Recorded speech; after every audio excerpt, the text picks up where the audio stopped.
अस्सलाम वालेकुम व्यूअर्स, आप देख रहे हैं दी जर्नलिस्ट। मैं हूं ख्वाजा आफ्ताब हसन और आज हमारे साथ एक ऐसी पर्सनैलिटी हैं कि म्यूज़िक इंडस्ट्री में ख़ास तौर पे मिडल ईस्ट में अगर दुबई की पहचान बुर्ज खलीफा है तो म्यूज़िक की पहचान हमारे साथ हमारे नौजवान सिंगर असीस अरशद हैं। चढ़ के चुबारे ते दीद करा, चढ़ के चुबारे ते दीद करा, आ जावे जनता मैं ईद करा, आ जावे जनता मैं ईद करा।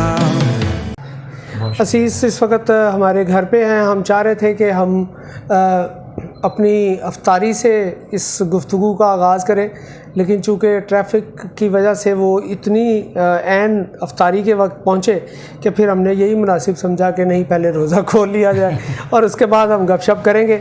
अल्लाह करे कि इस दौरान चाय का सिलसिला चल पड़े और खाने का भी, ताकि आपको लगे कि असीस के एजाज़ में आज हमने अफ्तारी रखी हुई है। असीस, बहुत शुक्रिया कि आप ख़ास तौर पे आए और हमें बड़ा अच्छा लगा कि आपने हमारी रिक्वेस्ट पे, आप इन दिनों मेरा ख्याल छुट्टी पे हैं। जी बिल्कुल, मैं छुट्टी पे हूँ। सबसे पहले तो बहुत शुक्रिया आपका कि आपने मुझे बुलाया है और ख़ास तौर पे आज आपने मुझे बुलाया। और मैं बड़ा कल से ही सोच रहा था कि मैंने लाजिम जाना है और बिल्कुल मैं लेट तो मैं हुआ हूँ लेकिन आपको बहुत चले, उसमें भी ट्रैफिक के मामलात है, आपका कसूर तो कम ही होगा। हाँ जी, तो बस छुट्टी पे हूँ आजकल मैं, क्योंकि रमज़ान में ज़रा म्यूज़िक एक्टिविटी बंद होती है और हमें मौका मिल जाता थोड़ा रेस्ट करने का भी, इबादत करने का भी। ये अच्छा पूरा साल तो हम बस कोशिश में लगे रहते हैं कि कुछ अच्छा हो जाए, लेकिन नहीं हो पाता। अच्छा व्यूअर्स, असीस ऐसा नौजवान है जिसने गालबन कुल पाकिस्तान म्यूज़िक कॉन्फ्रेंस, उसमें भी आपने हिस्सा लिया और गालबन उसके पोजीशन होल्डर भी हैं, अगर मैं गलत नहीं हूँ। मैं 2012 की बात है ये, कि मैं ऑल पाकिस्तान म्यूज़िक कॉन्फ्रेंस एक कंपटीशन होता है जिसमें कॉलेजेस और घरानों के भी लोग आते हैं। तो कॉलेजेस यूनिवर्सिटीज़ की जो कैटेगरी थी उसमें मैं उस वक्त मैं 12वीं जमात में था, सेकंड ईयर में था, तो तब मैंने गोल्ड मेडल जीता था उसमें। माशाल्लाह।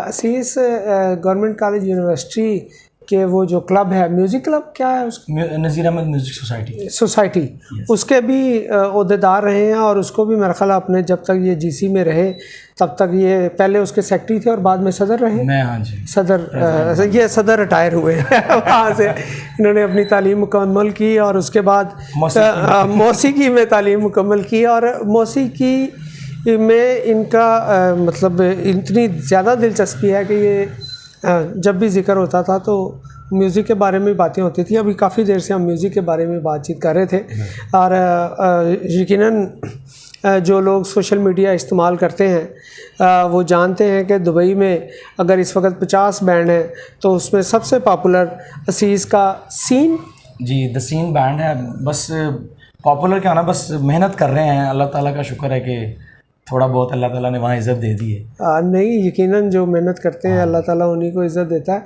अच्छा असीस, दुबई की बात हो तो बुर्ज खलीफा का जिक्र भी होता है, तो बुर्ज खलीफा में भी परफॉर्म किया कि नहीं अभी? जी बुर्ज खलीफा में मैंने किया, एक मेरा प्राइवेट इवेंट था उधर, एक अरमानी होटल है जो कि बुर्ज खलीफा के फर्स्ट फ्लोर पे। अच्छा, तो वहाँ मेरा एक प्राइवेट इवेंट था। तो बल्कि मेरे लिए बड़ी मज़े की बात थी कि मैं जब इवेंट करके आया हूँ तो उससे अगले दिन सोनू निगम का इवेंट था वहाँ। अच्छा वही उसी जगह पे? उसी जगह पे। तो बुर्ज खलीफा में मेरा इत्तेफाक यही हुआ कि वैसे तो जो दुबई में रहते हैं लोग वो एक आध बार ही गए होंगे बुर्ज खलीफा, क्योंकि जिस तरह यहाँ लाहौर में मीनार पाकिस्तान है तो हम कितनी की बार जाते हैं। बिल्कुल ऐसे ही। तो बुर्ज खलीफा इसी तरह है, क्योंकि टूरिस्ट जो होते हैं वो पहली बार जब देखते हैं ना तो उन्हें लगता है, उसके बाद फिर वो रूटीन बन जाती है। मेरा ख्याल है उसकी टिकट भी काफ़ी है शायद। हाँ जी, टिकट भी है। मतलब मीनार पाकिस्तान पे भी चढ़ने वालों की कमी है, देखने वालों का कोई इशू नहीं है, क्योंकि जहाँ टिकट का मामला आता है वहाँ पे थोड़ा ज़रा लोग हाथ रोक लेते हैं। अच्छा, वहाँ पे आपने यहाँ सीखा, मेरा ख्याल अलहमरा के रऊफ़ साहब थे जिनसे आपने, अब्दुल रऊफ़ साहब से, और ये शायद वही उस्ताद हैं। सारा रज़ा ने भी इनसे सीखा और इसके अलावा भी कोई उनका शागिर्द मारूफ़ हुआ? हमारा एक, मतलब जो मेरा टेन्योर था, मैं तो तब 5वीं क्लास में था जब मैं सीखने गया था, तो सारा भी तब उन्हीं मराहिल में थी, वहाँ पर वो भी थी, मैं भी था। सारा आपकी हम उम्र है? उम्र के बारे में तो मुझे अच्छा, लेकिन ये है कि मतलब हम साथ में सीखते थे। उसके बाद असरार जो हैं, असरार शाह, हाँ, वो भी हमारे साथ डॉक्टर इसरार की बात कर रहे हैं। नहीं, असरार शाह सिंगर है जो, वो भी डॉक्टर नहीं कहलाते, जिन्होंने वो अफगान जलेबी गाया? वो वही है ना? वही है ना? हाँ, उनको डॉक्टर इसरार भी कहा जाता है यहाँ। अच्छा, हाँ, वो शायद म्यूजिक में PhD भी किया उन्होंने बाद में। नहीं, इस बारे में मुझे अच्छा, वो हाँ, वो बड़े अच्छा, वो भी उसी सूफी को जरा सूफीज़्म को थोड़ा सा अच्छा, उन्होंने उसी वक्त वो भी सीख रहे थे। हाँ, उस वक्त वो भी थे। फिर अजीम अमीन है, वो भी अब आजकल वो म्यूज़िक डायरेक्टर हैं, वो भी बड़ा अच्छा काम कर रहे हैं, मतलब पाकिस्तान में ही है। और उनके काफ़ी, बल्कि एक सियासी गीत भी उन्होंने एक प्रोड्यूस किया था जो कि बड़ा मकबूल हुआ था। अच्छा, वो जाहिर है पिछले दिनों, अभी आइंदा भी इलेक्शन होने वाले हैं, तो फिर सियासी जो सिंगर कहीं नहीं चलता, वो सियासत में तो चल ही जाता है। पाकिस्तान में तो खास तौर पे पाकिस्तान में तो हाँ, जाहिर है। तो खैर काफ़ी लंबी लिस्ट है लोगों की जो हम मतलब साथ में सीखते। नहीं, जो पॉपुलर हुए हैं उनमें से वो तो मेरा ख्याल सारा थी, क्योंकि वो भी वहाँ इंडिया के इसरार साहब हैं, वो भी जा रहे हैं। उन्होंने कहा आप माशाल्लाह दुबई में छाए हुए हैं, तो क्या म्यूज़िक का यहाँ पे फ्यूचर नहीं था जो दुबई का रास्ता इख्तियार कर लिया आपने? बिल्कुल, बड़ा अच्छा सवाल है। बल्कि जो देख रहे होंगे और जो म्यूज़िक से रिलेटेड जो नए लोग आ रहे हैं, उनको भी बहुत कुछ जो मेरा एक्सपीरियंस है वो मैं शेयर करना चाहूँगा कि पाकिस्तान में मैं इस चीज़ को कभी भूल नहीं सकता कि मैंने यहीं सीखा है और यहीं से मेरी पहचान है। और मुझे जो उस्ताद मिले उन्होंने भी मुझे इतना अच्छा सिखाया कि मैं समझता हूँ मैं बहुत लकी हूँ। लेकिन क्या है कि पाकिस्तान में मुझे, जहाँ तक मेरा एक्सपीरियंस है, मुझे लगता है कि सीखने के अमल तक जो है ना वो बहुत बेस्ट एक्सपीरियंस रहा है मेरा। बट उसके बाद जब मैं फील्ड में जब उतरा, प्रोफेशनली इसको मैंने करना था, क्योंकि मैं कोई और शोबा इख्तियार करना नहीं चाहता था, मैं शुरू से म्यूज़िक ही करना चाहता था। तो जब मैं उतरा मैंने देखा कि यार यहाँ पर तो एंटरटेनमेंट जो है उसकी रेशियो बहुत कम है, दूसरी एक्टिविटीज़ में लोग ज़्यादा इन्वॉल्व हैं। एंटरटेनमेंट का या तो शायद लोगों के पास टाइम नहीं है या एक लिमिटेड एंटरटेनमेंट है। तो वो एक देखा जाए तो बड़े पैमाने पे मुझे चीज़ नज़र नहीं आ रही थी। और एक दो ही आप देख रहे हैं आजकल मीडिया पे भी प्लेटफॉर्म्स हैं जहाँ पर आप जाएं तो आपको समझा जाता है कि आप बहुत बड़े स्टार बन गए। उसके अलावा आप जितना मर्ज़ी मेहनत कर लें, जितना मर्ज़ी गा लें, कुछ भी कर लें, आपको कंसीडर ही नहीं किया जाता। और जो 2-3 प्लेटफॉर्म्स हैं वो भी शायद आपको भी अंदाज़ा ही होगा कौन कौन से वो प्लेटफॉर्म्स हैं। तो अगर आपने उसमें अपना नाम आपका आ गया या आप उसमें गा रहे हैं तो ही आप बड़े आर्टिस्ट हैं, नहीं तो आप आर्टिस्ट नहीं। तो ये चीज़ें थोड़ी सी मुझे डिस्करेज इन चीज़ों ने किया। बट मेहनत करने वाले इंसान को ना कोई चीज़ डिस्करेज नहीं कर सकती। तो इसी वजह से मेरा बस अल्लाह ताला ने शायद लिखा था कि मैंने पाकिस्तान से बाहर जाके शायद मैं म्यूज़िक कर पाऊँगा। तो अल्हम्दुलिल्लाह मैं जिस भी लेवल पे वहाँ म्यूज़िक कर रहा हूँ, मुझे एप्रिसिएशन भी बहुत ज़्यादा मिल रहा है, मुझे प्यार भी मिल रहा है, इज़्ज़त भी मिल रही है और इंशाल्लाह स्ट्रगल पैसा तो मिल ही रहा है ना। पैसा तो फिर पैसा तो मिल रहा है, बल्कि दिरहम में मिल रहा है। हाँ, क्योंकि अच्छा, इसका मतलब ये है कि वहाँ आप ना सिर्फ अपना शौक़ पूरा कर रहे हैं, आपका शौक़ आपका प्रोफेशन भी है और आप एक कुछ अच्छी ज़िंदगी गुजार रहे हैं वहाँ। जी बिल्कुल, अल्हम्दुलिल्लाह। मैं तो अल्लाह ताला का शुक्र अदा करता हूँ कि मतलब यहाँ जो सिंगर बेकार हैं उन्हें चाहिए कि दुबई का रुख करें। देखिए, किस्मत की बात है, अगर मेहनत कोई भी करता है ना तो फल मिलता है। मैं तो ये बिलीव करता हूँ, वो मैं हूँ या चाहे कोई भी हो पाकिस्तान में। अच्छा, वो हम बात कर रहे थे कि जब आपने स्टार्ट किया वहाँ पे बैंड, जी, तो उस वक़्त उनकी तादाद बहुत महदूद थी। तो फिर आपने इतना उनको म्यूज़िक को पॉपुलर कर दिया, अगरचे वहाँ मुख्तलिफ़ कौमों के लोग आबाद हैं, उनमें से बहुत सारे हैं जो उर्दू समझते भी नहीं होंगे। तो लेकिन अब वहाँ आप बता रहे थे कि 50 के करीब शायद बैंड चले गए। ऑलमोस्ट अभी दुबई में 52 बैंड्स, 52 बैंड्स हैं जो कि अभी काम कर रहे हैं वहाँ पे। जब मैं दुबई गया था आज से 4 साल पहले, बल्कि मुझे ये 26 अप्रैल को मुझे 4 साल हो जाएंगे दुबई में रहते हुए। तो जब मैं फील्ड में, दुबई की फील्ड में मैं उतरा था, मतलब म्यूज़िक से रिलेटेड जो है, तो ऑलमोस्ट मेरे ख्याल से कोई हार्डली 8-10 बैंड्स। तो ये जो बाकी थे ये नौजवान पाकिस्तानी हैं ज़्यादा या इंडियंस हैं, कौन लोग हैं? उसमें 2 हैं, इंडियंस भी हैं और पाकिस्तानी। अच्छा, दोनों हैं, इंडियन बैंड्स भी हैं, पाकिस्तानी बैंड्स। कहाँ पे आपको लगता है कि कंपटीशन है? कंपटीशन जो है, देखिए कंपटीशन तो प्रोफेशनलिज्म में होता ही है। ठीक, हर एक इंसान की कोशिश होती है कि मैं बेहतर से बेहतर करूं और मैं समझता हूँ ये पॉजिटिव चीज़ है। और वहाँ इंडियन भी सिंगर्स हैं, बहुत बहुत अच्छा गाते हैं, बल्कि मेरे मोस्टली सभी मेरे दोस्त हैं। अच्छा, तो पॉजिटिव चीज़ है ये, कंपटीशन लगा रहता है, तो कंपटीशन होगा तो तरक्की होगी। अच्छा इसी से एक बात कि आप तो चले यहाँ पे पाकिस्तान में एंटरटेनमेंट नहीं थी जी। और आप दुबई का, अब इंडिया में तो बहुत ज़्यादा काम हो रहा है, तो वो लोग दुबई का रुख क्या वो सिर्फ गाने वाले हैं या बाय प्रोफेशन कुछ और है वो? देखिए खालिद साहब, बात ये है कि जैसे मैंने पाकिस्तान की बात की है ना कि पाकिस्तान में 2-4 प्लेटफॉर्म हैं। अब इंडिया में, अब ये तो सच है कि इंडिया की एक इंडस्ट्री नहीं है, इंडिया की 3-4 हाँ इंडस्ट्री, जी बिल्कुल ऐसे ही।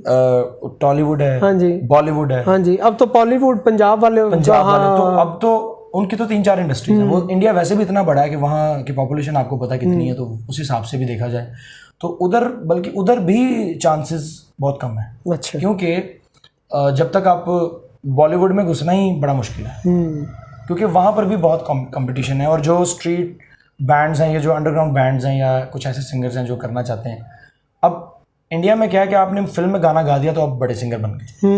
वहाँ तो, और पाकिस्तान में क्या कि आपने कोक स्टूडियो में गा दिया तो आप बड़े सिंगर बन हाँ, क्योंकि पाकिस्तान में तो फिल्म अब रही नहीं, ठीक है ना। यहाँ आपने ओएसटी गा दिया, ओएसटी गा दिया या आप कोक स्टूडियो में गा लिया, तो आप ओएसटी से क्या मुराद आप? ओएसटी होता है ओरिजिनल साउंड ट्रैक। अच्छा, किसी भी जो आपका, हाँ बिल्कुल, अब जो ड्रामाज आप देखते हैं आजकल पाकिस्तानी, बल्कि पाकिस्तानी ड्रामाज जो है ना पूरी दुनिया में बड़े मकबूल होते हैं, वहाँ पर भी लोग बड़ा पसंद करते हैं। तो उनके पीछे जो आपने देखा ना बैकग्राउंड जो हाँ जी वो चल रहा है, साउंड ट्रैक जो होता है, तो वो ओएसटी है। उसमें क्या है कि अगर आपने ओएसटी गा दिया तो, क्योंकि ड्रामा तो टीवी पे रोज चलना है, लोगों ने देखना भी है, तो वो फिर उस तनाजुर में भी आप हिट हो सकते हैं। हाँ, यहाँ बहुत सारे ऐसे बल्कि ड्रामे गानों की वजह से भी हिट हुए जी, बल्कि जो आपको लगता है कुछ तो ऐसे गाने हैं जो आप समझे कि लोगों को, जैसे वो कफारा है, जी जी जी, बोल कफारा है, या मेरे पास तुम हो तो चले ऑलरेडी चल चुका, और कहाँ के हाँ वो बिल्कुल ऐसे ही। तो आपका नहीं दिल करता कि आपको भी कहीं कोई इस तरह का मौका मिले कि आप इस तरह का कोई काम कर सके? बिल्कुल, मैं तो करना चाहता हूँ। बल्कि जब मैं अभी, मेरा जो ट्रिप पाकिस्तान में हुआ है, अभी रमज़ान है, क्योंकि रमज़ान में आपको जैसे बताया जी, तो मैंने कुछ प्रोजेक्ट्स मैंने लाइन अप किए हुए हैं। अच्छा, जो कि, क्योंकि देखें मैं जो मर्ज़ी कर लूँ दुबई में, मेरी आइडेंटिटी पाकिस्तान है और मैं पाकिस्तान से ही नाम करना चाहता हूँ। मेरी शुरू से ना ख्वाहिश ये रही है कि मैं पाकिस्तान से नाम पैदा करूँ अपना। कुछ लोग कहते थे कि यार ये नॉन प्रैक्टिकल बात है, ये ठीक है जब आपको मौका मिलता है आप चले जाते करते हो, लेकिन मैं वहाँ मैं चला गया हूँ वहाँ। मैं चाहता नहीं था कभी भी जाना, मैं वहाँ चला गया हूँ, मैं कर रहा हूँ। लेकिन अल्हम्दुलिल्लाह जब वहाँ पर दूसरी नेशनलिटी के लोग मुझे देखते हैं, सुनते हैं, तो वो मुझे पूछते हैं आप कहाँ से हैं? इंडिया से हैं? तो मैं बताता हूँ मैं पाकिस्तान से हूँ। तो मेरी अभी भी ख्वाहिश ये है कि मुझे पाकिस्तान से अगर भी अभी भी कोई ऐसा मौका मिलता है या मुझे कोई OST मिल जाता है या कोई मुझे बुलाता है कि भाई आप करें, तो मैं चाहता हूँ कि मेरा अगर बड़े पैमाने पे नाम जाए तो वो पाकिस्तान से ही जाए। अच्छा, वैसे पाकिस्तान में सूरत हाल अब ये है कि जो इंडिया से होके आता है वो बड़ा सिंगर बन जाता है। अब यकीनन राहत को देख लें, शफकत अली खान साहब को देख लें कि जब वो वहाँ से आए जी, आपके अपने लोकल थे, लेकिन जब ऐसा नहीं तो आपको भी फिर वहाँ से ही आना चाहिए। सर बात यह है कि वही बात है ना कि वो बड़े पैमाने पे करते हैं। अब उनके जो रैकेट लेबल्स हैं 6-8 तो उनके रैकेट लेबल्स ही होता कि आपने देखा होगा कि अक्सर पाकिस्तानी गाने उठा के इंडिया में वो गाए जाते हैं, वो दुनिया सुनती है। बिल्कुल ऐसे। बात यह है कि उनकी इंडस्ट्री बड़ी है, वो बड़े पैमाने पे लॉन्च करते हैं। अब यहाँ पर हमारे कोई रैकेट लेबल मुझे गिना दें आप कितने, इंडस्ट्री भी नहीं रही और जो ब्रॉडकास्टिंग से रिलेटेड है चैनल्स हैं, तो चैनल्स पे कंटेंट क्या चल रहा है वो भी आपको पता है।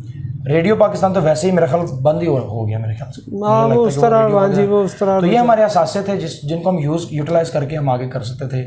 बट क्या है कि ऐसा कुछ नहीं है, उनकी इंडस्ट्री बहुत बड़ी है। वो एक गाना अगर अपने किसी चैनल से, यूट्यूब चैनल से भी लॉन्च करते हैं तो वो मेरे ख्याल आधी दुनिया तक पहुंच चुका होता है। वैसे तो पाकिस्तान में अब एक और अदारा है जो म्यूज़िक को बहुत प्रमोट कर रहा है। ISPR साल में 2-4 गाने तो रिलीज़ कर ही देता है। तो वहाँ तक आपकी तो आवाज़ भी उसी तरह की है कि उनको इसी तरह की ज़ोरदार आवाज़ चाहिए होती है, तो वहाँ नहीं आपने कोशिश की? हमने की कोशिश, एक आध हमने कांटेक्ट करने की कोशिश की है, लेकिन इंशाल्लाह प्रोसेस में है। देखें कभी ना कभी नज़र पड़ जाएगी और कभी ना कभी होगा, और हम तो करना चाहते हैं। मैं तो हर वक्त यही चाहता हूँ कि मुझे पाकिस्तान से ज़्यादा प्रोजेक्ट्स मिलें या मैं करूँ। एक आध मैंने प्रोजेक्ट किया है, एक पाकिस्तानी सिंगर हैं उनके साथ, शुमाइला रहमत हुसैन, अच्छा, उनके साथ एक डुएट मैंने किया है, वो एक फ़िल्म के लिए मैंने किया था। तो लेट्स सी, अभी मैं वेट कर रहा हूँ कि वो कब आएगी फिल्म। कराची से लॉन्च होगी। हमारे यहाँ ये भी बड़ा इशू है कि करवा के तो लंबा इंतज़ार आपको करना पड़ता है। तो बस अच्छा, मुझे ये बताएं असीस के दुबई ज़ाहिर है बड़ी मार्केट है और वहाँ पे बिज़नेस है, तो इसलिए म्यूज़िक भी वहाँ पे मतलब एक आप उसे बतौर प्रोफेशन मज़ीद जारी रख पाएंगे वहाँ पे रहते हुए? जी बिल्कुल। मुझे क्योंकि आप बता रहे थे कि आपके बैंड में, बल्कि उनका भी जिक्र कर दें कि असीस के बैंड में पाकिस्तान के मारूफ प्लेबैक सिंगर इखलाक अहमद साहब के साहबजादे, क्या नाम है उनका? आफाक अहमद साहब, वो भी इनके साथ हैं। वो वहाँ पे आप ऐसा क्या हैं? आफाक अहमद बेसिकली वो मेरे साथ बेस प्ले करते हैं। अच्छा, बेस एक इंस्ट्रूमेंट है, वो म्यूज़िक वाले लोग समझ रहे होंगे। जी जी। और वो एक इंस्ट्रूमेंट है, तो वो प्ले करते हैं बेस। अच्छा, वो गाते नहीं हैं? वो गाते नहीं हैं, हालांकि उनके बेस प्लेयर है। आवाज़ उनकी। सर असल में बात यह है कि म्यूज़िक जो है ना, वो ज़रूरी नहीं होता कि सिंगर का बेटा सिंगर हो, क्योंकि वो जो सुर है ना, वो सुर ट्रांसफ़र कहीं ना कहीं होता है। वो बेस प्ले करते हैं। बेस भी एक सुर का इंस्ट्रूमेंट है, ठीक है। तो वो सुर की एक फॉर्म, तो बेसिकली रिलेट वो उसी से कर रहे हैं। अच्छा, और एक और नौजवान भी आपके साथ जी, है? मेरे साथ गिटारिस्ट है मोहसिन वो भी पाकिस्तानी है? वो भी पाकिस्तानी है। और मेरा मोहसिन से मुलाकात ऐसे हुई कि मोहसिन वहीं थे ऑलरेडी, और दोस्ती हमारी वहाँ से हुई कि वो भी ओल्ड रावियन है। अच्छा अच्छा अच्छा। तो बात हो रही थी, तो उन्होंने पूछा कि आप लाहौर क्या? मैंने बताया मैं गवर्नमेंट कॉलेज का स्टूडेंट हूँ, मतलब वहाँ से मैंने अपनी एजुकेशन ली है। तो मोहसिन ने बताया कि वो भी वहीं ओल्ड रावियन है। तो वो फिर वो एक जहाँ ओल्ड रावियन मिल जाते हैं बस, वो एक ही लेगेसी है। तो बिल्कुल ऐसा ही है। वो सुना कि आपस में ख्याल भी बहुत करते हैं ओल्ड रावियंस। बिल्कुल। और वो तो आपकी टीम का हिस्सा है। हाँ जी। अच्छा, जहाँ म्यूज़िक की बात होती है वहाँ पे पाकिस्तान में अगर मेहदी हसन साहब की बात होती है, नूरजहां साहिबा की बात होती है, तो लोग इनके गाने आज भी सुनते हैं। तो क्या वहाँ दुबई में जब आप परफॉर्म करते हैं वो आज के दौर के करते हैं या ऐसा भी सुनने वाले हैं म्यूज़िक? मैं एक बात पे बड़ा हैरान हूँ कि जब मैं दुबई गया था ना, तो मेरा क्योंकि सिंगिंग स्टाइल शुरू से मैंने क्लासिकल सीखा है। आपके आप बात जारी रखें, चाहे आ गई है हमारी ये अच्छा। हाँ, चाहे इस तो थैंक यू वेरी मच। मुझे लगा कि यहाँ की मार्केट कुछ और है। मैं शायद यहाँ वेस्टर्न कल्चर, क्योंकि ज़्यादा मुझे लगा, मेरा फर्स्ट एक्सपीरियंस था कि मुझे लगा शायद वेस्टर्न कल्चर होगा, पता नहीं किस तरह का म्यूज़िक लोग सुनेंगे। लेकिन हैरानी की बात यह है कि वहाँ जो दो ऑडियंस सबसे ज़्यादा हैं, इंडियन और पाकिस्तानी। अच्छा। और मैं समझता हूँ कि जो लोगों का वहाँ टेस्ट है ना म्यूज़िक सुनने का, इतना रिच टेस्ट है। अच्छा। कि कई बार मुझे ऐसी फरमाइशें भी आ जाती हैं जो शायद गाना मैंने भी नहीं सुना होता, मेहदी हसन साहब का, रफ़ी साहब का, मैडम नूरजहां का, लता जी का, तो गुलाम अली साहब का। गाते हैं फिर क्या होता है कि फिर मैं एक्सक्यूज़ कर लेता हूँ। अच्छा। कि मैं नेक्स्ट टाइम ज़रूर सुनाऊँगा। अच्छा। तो मैं कोशिश करता हूँ, मैं हर चीज़ प्रिपेयर कर लेता हूँ। और वैसे भी जो प्लेलिस्ट मैं परफॉर्म करता हूँ उसमें ज़्यादातर नुसरत अली खान साहब के गाने होते हैं, उसमें राहत उसमें रफ़ी साहब होते हैं, उसमें लता जी होती हैं। मतलब मैं उनके गाने ज़्यादातर गाता हूँ और लोगों को पसंद भी वो आते हैं। इसलिए जो मेरी ऑडियंस है वहाँ, उनका टेस्ट ऑफ लिसनिंग बहुत रिच है, बहुत अच्छा सुनते हैं सब। तो अंदाज़न कितने गाने आपने याद कर रखे हैं? अब तो मोबाइल पे भी आपकी बन जाती है। सर गाने मैं अगर गिनने पे आऊँगा तो मैं गिन नहीं पाऊँगा, मतलब मुझे शायद हज़ारों में गाने याद हैं। तो आपके उसमें अपने ओरिजिनल कितने हैं? मेरे अपने ओरिजिनल अभी 2 मैंने मैं लॉन्च कर चुका हूँ गाने। एक मेरा गाना ईद का लास्ट ईद पे मैंने किया था। एक उससे पहले मैंने तू है मेरा ना एक गाना था, वो मैंने किया था लॉन्च। और अभी तीसरा गाना इंशाल्लाह पाइपलाइन में है। अच्छा। एक और भी मेरा गाना आ रहा है, वो किसी कंपनी के थ्रू आ रहा है। अच्छा। तो वो गाने का मैं टाइटल अभी बता नहीं सकता। ठीक है, ज़ाहिर है कंपनी के थ्रू है, वरना आपने बता देना। सरप्राइज है, वो एक बड़ा ही प्यारा गाना है, बड़ा मज़ेदार गाना है। वो आप सुनेंगे तो आपको मज़ा आएगा। तो वो एक इंडियन प्रोजेक्ट है, इंडियन कंपनी है। अच्छा। तो उनके साथ। तो उसका म्यूज़िक भी खुद ही अरेंज किया आपने या आपने सिर्फ वोकल दिया? मैंने सिर्फ वोकल दिया, उसका म्यूज़िक और जो कंपोजिशन है जी जी। वो आतिफ अली हैं। अच्छा वहाँ पर दुबई में ही उनका एक स्टूडियो है, प्लेबैक लाउंज। अच्छा और दुबई का वो वाहिद स्टूडियो है जहाँ पर इंडिया और पाकिस्तान और अरबिक मतलब सारा काम वहीं होता है। अच्छा अच्छा। तो आतिफ अली उनका नाम है और बहुत अच्छा म्यूज़िक करते हैं। वो खुद सिंगर भी हैं, प्रोड्यूसर बहुत अच्छे हैं, तो उनके साथ ही मैं काम करता हूँ। तो आपको ज़ाती तौर पे किस तरह के गाने गाना पसंद है? मुझे लाइट म्यूज़िक जो है जिसमें गज़ल है और थोड़ा सेमी क्लासिकल लाइट म्यूज़िक जिसे हम कहते हैं सोलफुल, मुझे उस तरह का म्यूज़िक पसंद है। आपने जो ईद करां थी वो लाइट म्यूजिक में ही आता है? ईद करां लाइट में नहीं, वो थोड़ा फोक है। फोक और फोक तो सारी दुनिया में इस वक्त पाकिस्तान में तो सर बिल्कुल अब देखें कि फोक जिसमें पंजाबी ज़ुबान है, उसके अलावा जो इंडियन जो फोक म्यूज़िक है जिसमें गुजराती, हिंदी, वो बड़ी बड़ा तो चल रहा है। फोक बेसिकली एक ऐसा जॉनरा है जिसमें आपका जो हेरिटेज और कल्चर से रिलेट कर रहा होता है ना जो म्यूजिक, वो फोक कहलाता है। और वो लोग पसंद करते हैं, बिल्कुल पसंद करते हैं, क्योंकि वो आपकी अंदर से निकलता है, आपके खून में वो चीज़ शामिल होती है। आपके खून में क्या है वो हमारे ऑडियंस को, हमारे व्यूअर्स को कुछ सुनाएं, ताकि जिन्होंने दुबई नहीं गए, जिन्होंने दुबई नहीं देखा, उनको पता चले कि ये असीस वाकई सिंगर है। तो मैं फिर अपना गाना हाँ ज़रूर ज़रूर लाइन सुना देता हूँ। चढ़ के चौबारे ते दीद करां, चढ़ के चौबारे ते दीद करां, आ जावे चनता मैं ईद करां, आ जावे चनता मैं ईद करां, साल लंघे ते आ जांदा वे, ऐना नहीं मगरूर भी है, ऐते दिल मेरी समझे न गल वे, ऐनू नहीं मंजूर भी है, फिर भी क्यों उम्मीद करां, फिर भी क्यों उम्मीद करां, आ जावे चनता मैं ईद करां, आ जावे चनता मैं ईद करां। वाह वाह, ये मेरा ख्याल है लास्ट ईद पे आप, ये लास्ट ईद पे मैंने किया था। और माशाल्लाह। मैं बताता चलूँ कि ये गाना मेरे दोस्त ने ही कंपोज किया है। अच्छा। जो कि एक नामवर कंपोज़र भी है, लिरिसिस्ट भी है। अच्छा। तोकीर, अच्छा। तो उनका नाम है तोकीर बिंडर। तो उन्होंने इसकी कंपोजिशन और लिरिक्स जो है वो की है। नहीं, बहुत खूबसूरत। मैंने सुना था जब आपने शेयर किया तो बड़ा, इसका तो वीडियो भी बड़ा अच्छा बना हुआ है। और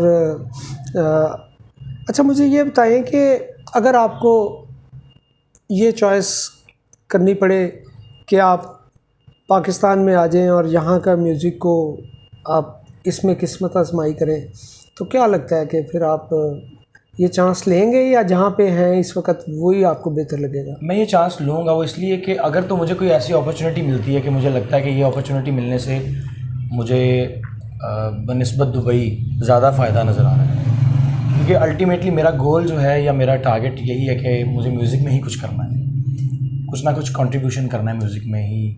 और अगर मुझे ऐसी अपॉर्चुनिटी मिलती है तो मैं बिल्कुल I would love to come back.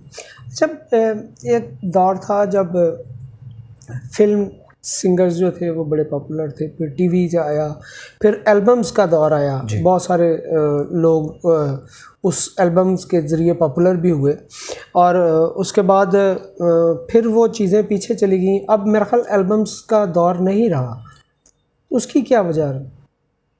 Albums का ज़ाहिर है, बिल्कुल आपकी बात ठीक है कि वो वक्त के साथ साथ चीज़ें बदलती हैं और उसमें अपडेशन आती है।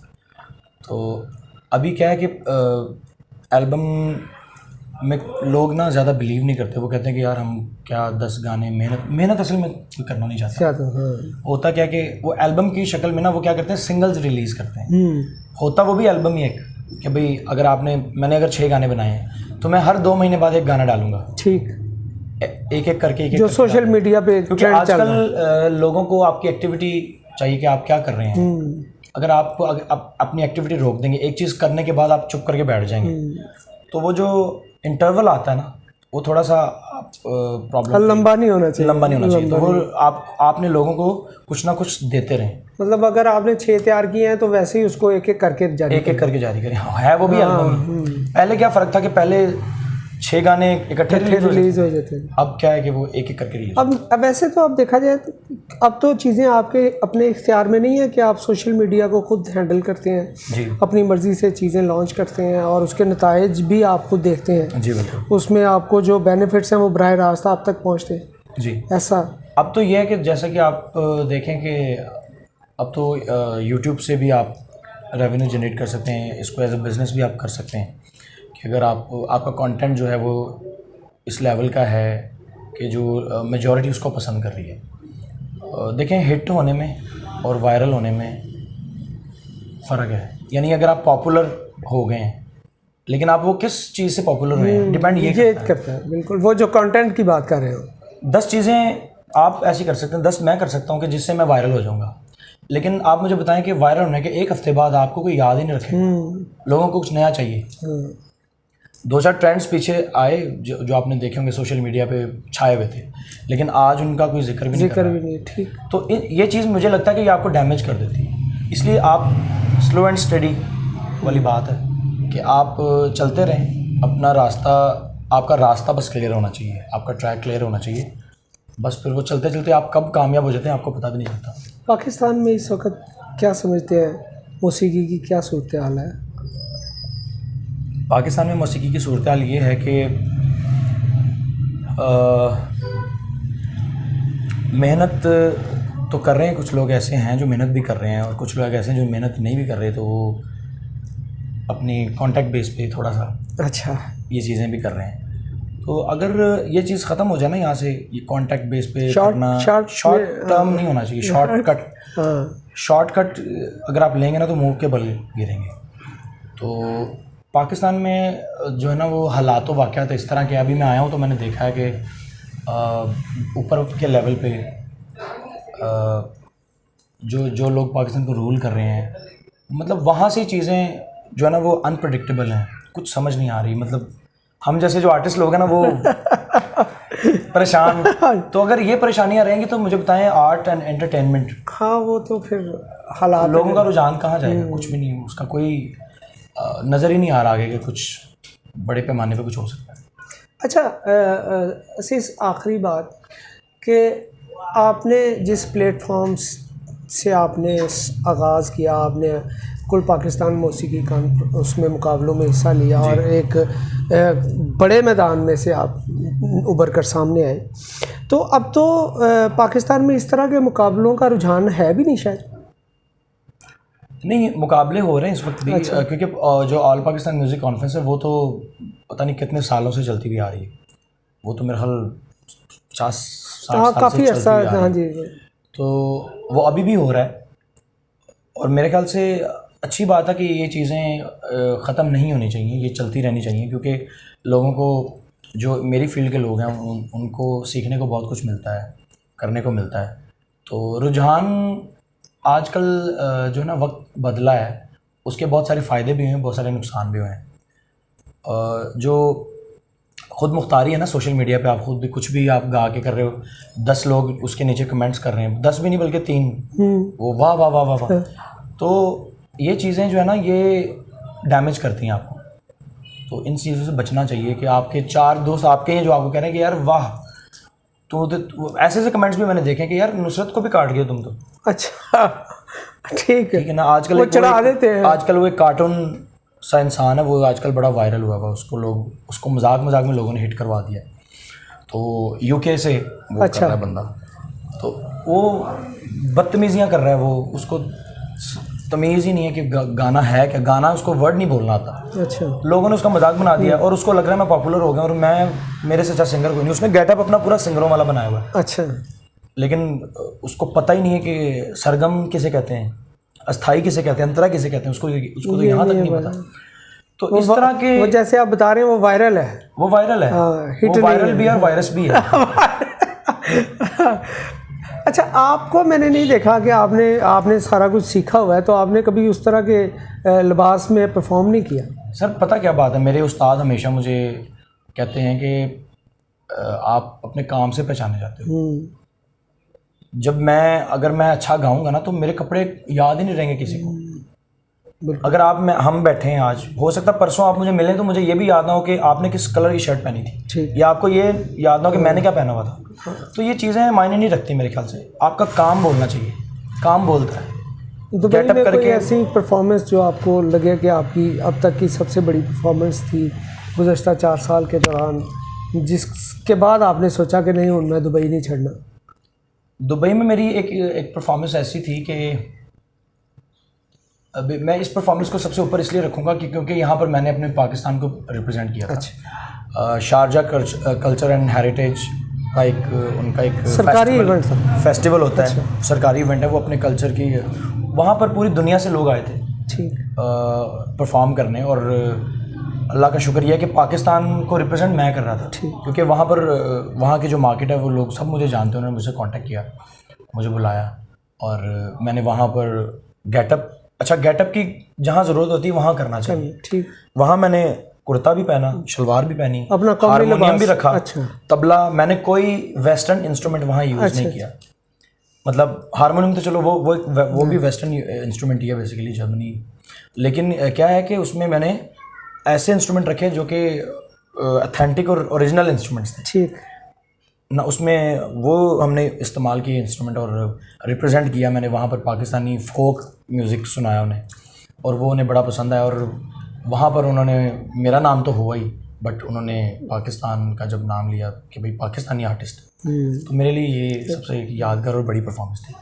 यकीनन असीस जैसे नौजवान जब अपने मुल्क की नुमाइंदगी करके फ़ख्र महसूस करते हैं तो ये कौम के लिए भी फ़ख्र होता है कि ऐसे नौजवान आपकी नुमाइंदगी कर रहे हैं जो अपनी फील्ड में जिन्होंने मेहनत की है, जिन्होंने रियाजत की है, और उस शोबे को पूरी ईमानदारी के साथ जारी रखे हुए हैं। असीस, हम इजाज़त चाहेंगे, लेकिन मैं चाहूँगा कि आप अपने सुरीले अंदाज़ में इसको वाइंड अप कर दें।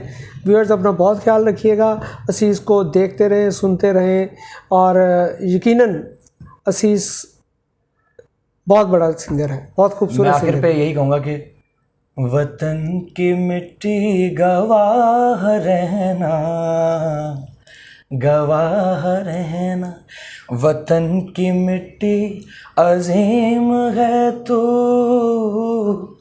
अजीम तर हम बना रहे हैं, गवाह रहना। बहुत शुक्रिया, बहुत शुक्रिया, थैंक यू।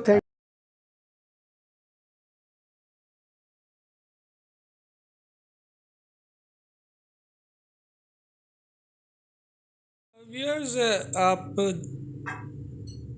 ने अभी असीस का इंटरव्यू सुना, देखा, असीस की गायकी भी सुनी, देखी, लेकिन चूँकि अफ्तार डिनर था और डिनर में मेरा ख्याल है निहारी थी इस बाउल में थोड़ी देर पहले। बेसिकली सॉरी, मैं आपकी बात जी को बढ़ा रहा हूँ। जी। ये ऐसा हुआ कि अभी हम निहारी खा रहे थे ऐसे बात खा रहे हैं हाँ जी, खा रहे निहारी। तो मैंने रिक्वेस्ट की कि ये क्लिप तो लाजिम होना चाहिए। मैं लाहौर में हूँ निहारी, और उन्होंने निहारी इतनी कमाल कर दिया, कमाल बनाई है कि मैं चाहता था कि आप सबसे ये भी बात शेयर करें। नहीं, वाकई ये निहारी ऐसी है कि आज थोड़ी देर बाद एक मीटिंग में फ़ैसला होगा कि हाथ बचेंगे या कटेंगे, क्योंकि बहुत ही आला थी।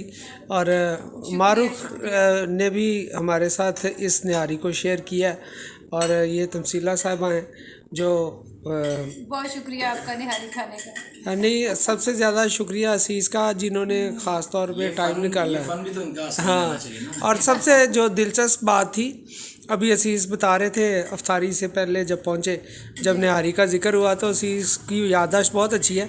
असीस ने बताया कि 5 साल पहले जब ये तशरीफ़ लाए थे, ऐसा ही एक मेरा ख्याल है नीनी ग्रुप का कोई डिनर था, नहीं वो जो हम हर दफ़ा करते हैं साल बाद, हाँ, दोस्तों की एक महफिल थी, तो उसमें असीस भी तशरीफ़ लाए थे, तो उस दिन भी निहारी थी। अब वो 5-6 साल बाद दुख लग गया हो, फिर आज भी मैंने निहारी बनाई। हाँ, लेकिन ये है कि इसका मतलब ये है कि इसके बाद हमारे घर में निहारी, इसका ये मतलब नहीं कि नहीं बनी, निहारी हमारे घर में बनती रही है और इसी तरह की मज़ेदार। मारूफ, आप कुछ कहना चाहेंगे इस मौके पे? आपने जो सवाल करना था वो करें। जी, मैं सवाल कर रही थी असीस से, क्योंकि ऐसे सवाल ख़वातीन ही करते हैं। असीस, शादी का कब तक इरादा है? मेरी निहारी नहीं किसी को पसंद किया, मंगनी हुई? शादी का बस म्यूज़िक एक तो चीज़ ऐसी कि अपने अंदर ये संभाल लेती है तो टाइम ही नहीं मिलता, तो स्ट्रगल ही क्योंकि चल रही है तो इस बारे में भी सोचता हूँ मैं। तो बाकी किसी को होल्ड पे रखा हुआ है? होल्ड पे तो किसी का नहीं रखा लेकिन इंशाल्लाह देखते हैं जो अल्लाह को मंजूर होगा। नहीं, उसके साथ साथ अल्लाह को मंजूर तो यकीनन होगा। उसके साथ साथ सबसे पहले ये ज़रूरी है कि वालदा हुजूर को मंजूर हो और बहनों को मंजूर हो, शादियाँ तभी मुमकिन होती हैं। ये तो है, ये तो है। लेकिन एक जो है ना सबसे बड़ी बात ये कि असीस के 2 छोटे भाई हैं, है ना असीस? तो वो तो बेचारे लाइन में लगे हुए हैं, वो आपकी शादी होगी तो उनकी नहीं, असीस खुद अभी इतना बड़ा नहीं है कि बहुत छोटे हैं, वो पढ़ रहे हैं, कोई बात नहीं, लेकिन बहरहाल हाँ वो कि असीस की शादी मेरे चक्कर में वो पाइपलाइन में बस आप भी सब दुआ करो इंशाल्लाह ताला। व्यूअर्स, आप ढूंढे असीस के लिए कोई अच्छी सी लड़की। टाटा